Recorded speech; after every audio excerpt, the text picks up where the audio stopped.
I'm Jess. I'm going to demonstrate the SFMA, what we will be using for Sunday streets, and useful tool for patients, clients, to rule out any possibility of dysfunction with exercise programs, or for patients who are having a difficult time figuring out what the source or contributing factors of their diagnosis is.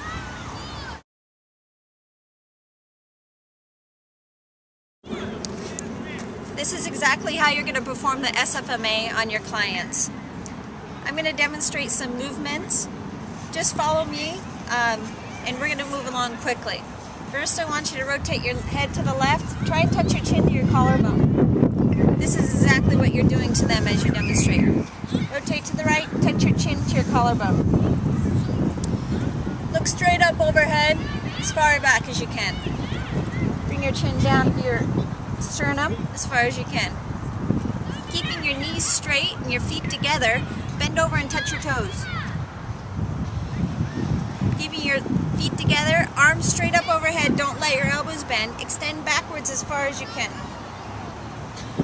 Feet stay together. Rotate to your right as far as you can. Most people aren't going to turn their hips at all, or they're not going to rotate their neck. Go ahead and give them the cue if they don't do it, but pay attention to if they're not doing that without the cueing. So here, but you would go ahead and tell them, can you rotate your pelvis? At least you know they can achieve it. But pay attention to imbalances, like maybe they'll rotate their pelvis one way but not the other. Elbows bent, feet shoulder distance apart, keep your heels down and don't let your toes turn out. Extend your elbows overhead and squat as far as you can in that position.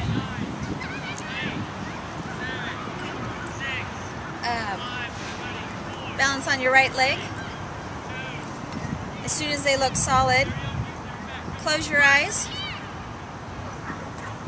Most people will lose balance right away. Move on to the next leg. Don't say anything. Balance on your right leg. As soon as they look solid, close your eyes. 10 seconds is passing. Those are the top tiered tests.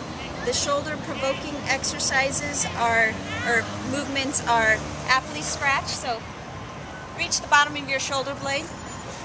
Reach the bottom of your shoulder blade. Reach the top of your shoulder blade. Reach the top of your shoulder blade. Reach across, lift your elbow. Reach across, lift your elbow. Pull across, pull across. Those last two, the yoakums and horizontal adduction, those are both provoking moves. So if they have pain, then obviously you're going to refer them on.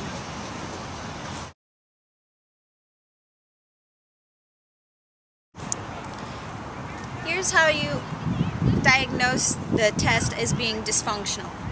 With the cervical rotation, they must achieve mid-clavicle and touch it with their chin. Same thing on the other side.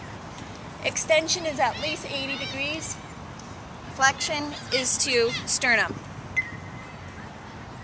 Multisegmental flexion, bend down and touch your toes. Knees stay locked. Have to touch the toes, and then there must be posterior sway of the hips. Multisegmental flexion or extension, elbows must stay locked and arms must be even with the ears. ASIS anterior to the toes and the spine of the scapula posterior to the heels. Multisegmental rotation, feet stay together, pelvis must rotate at least 45 to 50 degrees and shoulders must be at least 100 degrees. Cervical spine 60 or 70 degrees. Doing that both sides.